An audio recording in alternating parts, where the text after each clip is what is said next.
جی ہماری جو اگلی صورت ہے وہ زلزال ہے، اور یہ مدنی صورت ہے۔ کافی دیر کے بعد مدنی صورت آئی ہے، اکثر مکی صورتیں چل رہی ہیں۔ تو 99 جو ہے وہ اس کا لکھنے کے اعتبار سے نمبر ہے، اور 93 جو ہے اس کا نزول کے اعتبار سے ہے، مدنی ہے، اور زلزال ہے کیونکہ یہاں پر زلزال کا لفظ آیا ہے۔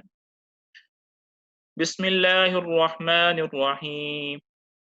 اذا زلزلت الارض زلزالها واخرجت الارض اثقالها وقال الانسان ما لها يومئذ تحدث اخبارها بان ربك اوحى لها يومئذ يصدر الناس اشتاتا ليروا اعمالهم فمن يعمل مثقال ذرة خيرا يره ومن يعمل مثقال ذرة شرا يره۔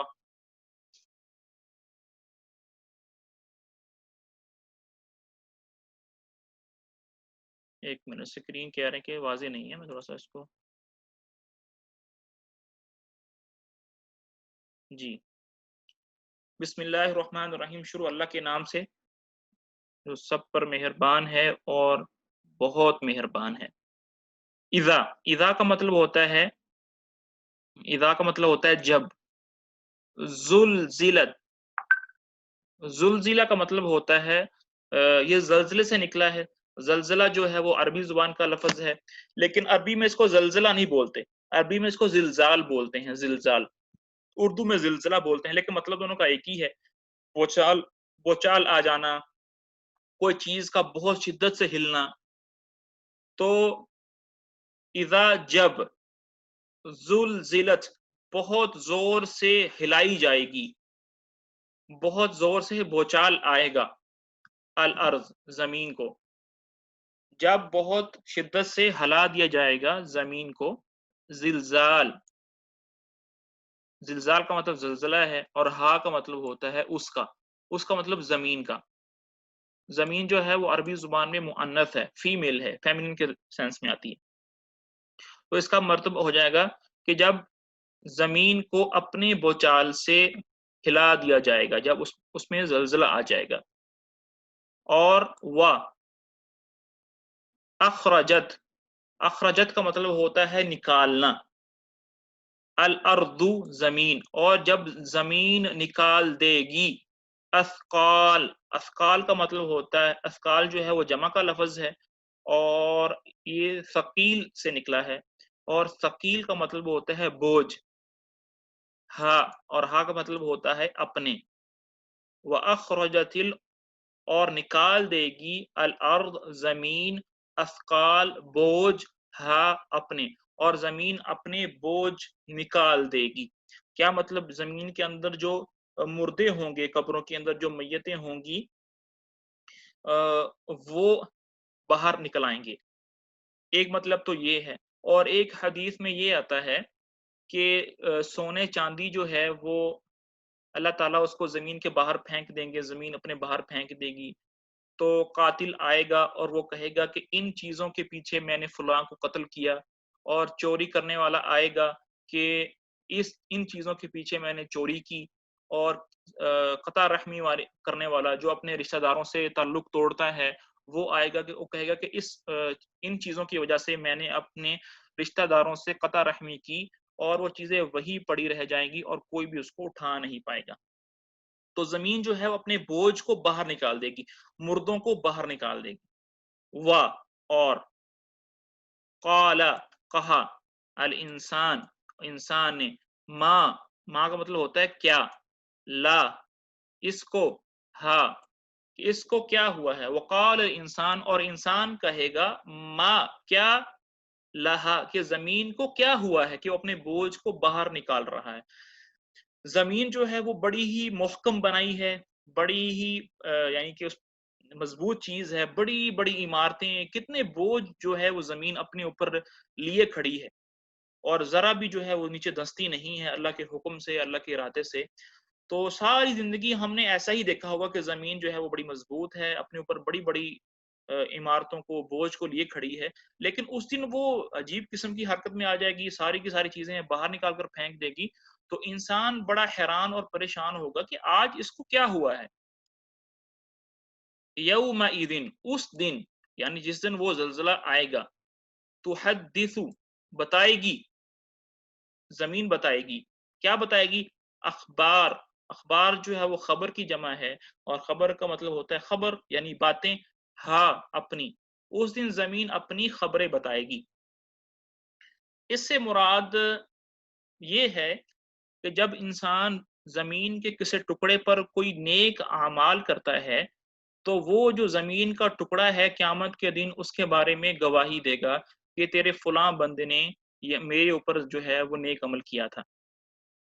مثال کے طور پر نماز پڑھ رہے ہیں مسجد کے اندر یا جہیں بھی گھر کے اندر نماز پڑھ رہے ہیں، تو جس حصے پر نماز پڑھ رہے ہیں قیامت کے دن وہ ٹکڑا جو ہے وہ گواہی دے گا ہمارے بارے میں کہ اے اللہ تیرے فلاں بندے نے میرے اوپر کھڑے ہو کر نماز پڑھی تھی۔ اور اسی طرح اگر خدا نہ خواستہ کوئی بندہ جو ہے وہ برے اعمال کرتا ہے، تو وہ زمین جو ہے وہ اس کے بارے میں گواہی دیتا ہے کہ اے اللہ تیرے فلاں بندے نے، تیرے فلاں بندی نے میرے اوپر کھڑے ہو کر فلاں برا عمل کیا تھا۔ تو اس دن زمین جو ہے وہ گواہی دے گی، خبریں، اپنی خبریں بتا دے گی کہ بھئی کس کس نے، فلاں فلاں نے کیا کیا کام کیا، کہاں کیا، وہ ساری خبریں وہ زمین بتا دے گی۔ کیوں بتائے گی؟ کیوں زلزلہ آئے گا؟ کیوں اپنے بوجھ کو باہر نکال دے گی؟ کیوں زمین اپنی خبریں بتائے گی؟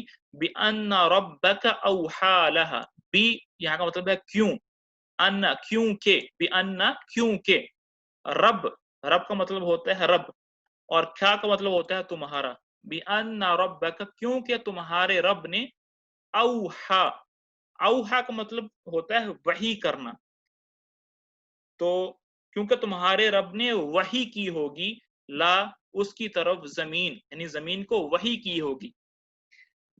وحی کا جو لفظی مطلب ہے عربی زبان میں، وحی کے بہت سارے مطلب ہیں۔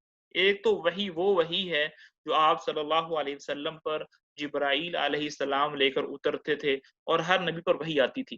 یہ وحی وہ نہیں ہے۔ وحی سے مراد کسی کو اشارہ کرنا بھی ہوتا ہے، کسی کو حکم کرنا بھی ہوتا ہے، تو یہاں پر معنی ہوگا حکم کرنے کا، کیونکہ تمہارے رب نے اس کو حکم کیا ہوگا۔ کس بات کا حکم کیا ہوگا؟ پچھلے جو کام کیے ہیں۔ یومئذ، اس دن، یصدر، یصدر جو ہے وہ صدر یصدر سے ہے، صدر سے ہے، اور اس کا مطلب ہوتا ہے آنا۔ اس دن لوگ آئیں گے، الناس، اس دن لوگ آئیں گے، اشتاتن، گروہ کے اندر آئیں گے، فرقوں کے اندر آئیں گے، پارٹیوں کے اندر آئیں گے۔ اس دن لوگ قیامت کے دن گروہ کی شکلوں میں آئیں گے، لی، تاکہ، یورو، دیکھیں، اعمال، عمل کی جمع ہے اعمال، ہم، اپنے، تاکہ وہ اپنے اعمال کو دیکھیں۔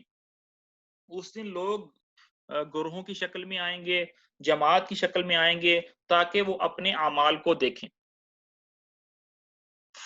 تو، من، جس نے، یعمل، عمل کیا، مثقال، بقدر، وزن، ذرہ، ذرے کے بقدر، خیرن، اچھا، تو جس نے عمل کیا ہوگا ذرے کے بقدر نیک عمل، کوئی بھی ذرے کے بقدر کو نیکی کی ہوگی، یارا، دیکھ لے گا، ہو، اس کو، کس کو؟ اس عمل کے بدلے کو دیکھ لے گا۔ اللہ تعالیٰ ایک ایک ذرے کے بقدر جو اعمال کیے ہوں گے ان کی جزا ہمیں دیں گے۔ فَمَن يَعْمَلْ، تو جس نے کیا ہوگا، مثقال ذرہ، ذرے کے بقدر، خیرن، نیک عمل، یارا، دیکھ لے گا، ہو، اس کو، اس کے بدلے کو، اور میں، جس نے، یعمل، عمل کیا ہوگا، مثقال، بقدر، بوزن، ذرہ، ذرے کے بقدر، شرن، برا عمل، شر کا عمل، یارا، دیکھ لے گا، ہو، اس کو، ومن یعمل، اور جس نے کیا ہوگا، مثقال ذرۃ، ذرے کے بقدر، شرن، برا عمل، یارا، ہو، اس کو دیکھ لے گا۔ اللہ تعالیٰ میری اور آپ کی حفاظت فرمائے، نیک اعمال کرنے کی توفیق نصیب فرمائے، برے اعمال سے بچنے کی توفیق دیں۔ جی، آگے اس کا اس کو تھوڑا سا جی، شروع اللہ کے نام سے جو سب پر مہربان ہے، بہت مہربان ہے۔ جب زمین اپنے بوچال سے جھنجھوڑ دی جائے گی اور زمین اپنے بوجھ باہر نکال دے گی اور انسان کہے گا اس کو کیا ہو گیا ہے۔ تعجب میں پوچھے گا نا کیا ہوا ہے، حیران ہو کر پوچھے گا کیا ہو گیا ہے۔ اس دن زمین اپنی ساری خبریں بتا دے گی کیونکہ تمہارے پروردگار نے اسے یہی حکم دیا ہوگا۔ اس روز لوگ مختلف ٹولیوں میں واپس ہوں گے تاکہ ان کے اعمال انہیں دکھا دیے جائیں۔ یعنی واپس ہوں گے سے کیا مراد ہے کہ جب محشر کا میدان لگے گا تو ساری مخلوق سامنے ہوگی، تو پہلے نامہ اعمال کی طرف جائیں گے، محشر کی طرف جائیں گے اور پھر وہاں سے اپنا نامہ اعمال لے کر اپنے جزا کے اعتبار سے یا جنت میں جائیں گے یا جہنم میں جائیں گے، تو واپس ہوں گے تاکہ ان کے اعمال ان کو دکھا دیے جائیں، تاکہ ان کی جزا ان کو دکھا دی جائے۔ تو جس نے ذرہ بھر کوئی اچھائی کی ہوگی وہ اسے دیکھے گا اور جس نے ذرہ بھر کوئی برائی کی ہوگی وہ اسے دیکھے گا۔ جو 4 نمبر پوائنٹ ہے نا، آخری پوائنٹ ہے، یہ تھوڑا سا امپورٹنٹ ہے۔ برائی سے مراد وہ برائی ہے جس سے کسی شخص نے دنیا کی زندگی میں توبہ نہ کی ہو۔ ہاں، اگر تو کوئی گناہ ہو گیا ہے اور پھر بغیر توبہ کے موت آ گئی ہے، وہ دیکھیں، اس کا بدلہ دیکھیں گے ہم قیامت کے دن۔ لیکن اگر کوئی برائی کر لی ہے اور پھر اس توبہ کی دولت مل گئی ہے، پھر وہ اس میں کاؤنٹ نہیں ہوگی، کیونکہ سچی توبہ سے گناہ معاف ہو کر ایسے ہو جاتے ہیں جیسے وہ کیے ہی نہیں تھے۔ اور سچی توبہ میں یہ بات بھی داخل ہے کہ جس گناہ کی تلافی ممکن ہو اس کی تلافی بھی کی جائے۔ مثلا کسی کا حق ہے تو اسے دے دیا جائے یا اسے معاف کرا لیا جائے، یا فرائض چھوٹے ہیں تو ان کی قضا کر لی جائے۔ یہاں پر میں ایک اصولاً بات آپ کو بتا دوں کہ جو گناہ ہوتے ہیں وہ 2 طرح کے ہوتے ہیں۔ ایک گناہ کبیرہ ہوتے ہیں اور ایک گناہ صغیرہ ہوتا ہے۔ جو گناہ کبیرہ ہوتے ہیں ان کو وہ اس وقت تک معاف نہیں ہوتے جب تک ان کی سچے دل سے معافی نہ مانگ لی جائے اور دل کے اندر ندامت نہ پیدا ہو جائے اور آئندہ اس کو نہ کرنے کا عزم ہو۔ جب یہ 3 چیزیں ہو جائیں گی تو پھر کبیرہ گناہ معاف ہوتا ہے۔ ندامت ہو، اللہ سے اس کے بارے میں معافی مانگی جائے اور آئندہ نہ عزم کرنے کا عزم ہو۔ یہ تو تھے کبیرہ گناہوں کی معافی۔ جو صغیرہ گناہ ہوتے ہیں ان کے لیے الگ سے معافی مانگنے کی ضرورت نہیں ہوتی، کوئی بھی نیک اعمال ہم کر لیں اس کی برکت سے وہ گناہ معاف ہو جاتے ہیں۔ جیسا کہ ہم نے اور میں نے اور آپ نے بہت ساری احادیث میں سنا ہے کہ جب آدمی وضو کرتا ہے تو اگر وہ کرلی کرتا ہے تو اس کے منہ کے گناہ معاف ہو جاتے ہیں، چہرے پر پانی ڈالتا ہے تو چہرے کے گناہ معاف ہو جاتے ہیں۔ یہ جو گناہ معاف ہو جاتے ہیں یہ صغیرہ گناہ ہے، کبیرہ گناہ سے مراد نہیں ہے۔ اسی طرح جو گناہ ہیں اس کی ایک کیٹیگری اور بھی ہے۔ کچھ گناہ ہوتے ہیں جو اللہ کے حقوق کے اندر کیے ہوتے ہیں۔ مثال کے طور پر کوئی بھی برا عمل کیا ہے، نیک عمل کیا ہے، اگر تو وہ فرض عمل ہے تو پھر 2 کام کرنے ہیں۔ ایک تو اللہ سے معافی مانگنی ہے، اور اگر فرض چھوڑا ہے تو اس کو دوبارہ ہم نے اس کو لوٹانا ہے۔ نمازیں رہ گئی ہیں فرض، اس کی قضا کرنی ہے، حج رہ گیا ہے تو حج کرنا ہے، روزے رہ گئے ہیں تو روزے رکھنے ہیں۔ اور اگر وہ گناہ ایسے ہیں جس کا تعلق حقوق العباد سے ہے، کسی کی غیبت کی ہے، کسی کا کوئی حق چھپایا ہے، کسی کا کوئی مال وغیرہ لوٹا ہے، تو وہ اس کے لیے بھی شرط یہ ہے کہ اللہ سے معافی مانگنے کے بعد اس سے وہ گناہ معاف کیا جائے، کروایا جائے، کیونکہ حقوق العباد اس وقت تک معاف نہیں ہوتے جب تک بندہ اس کو معاف نہ کر دے۔ اللہ تعالیٰ میری اور آپ کی ہر طرح کے گناہوں سے حفاظت فرمائے۔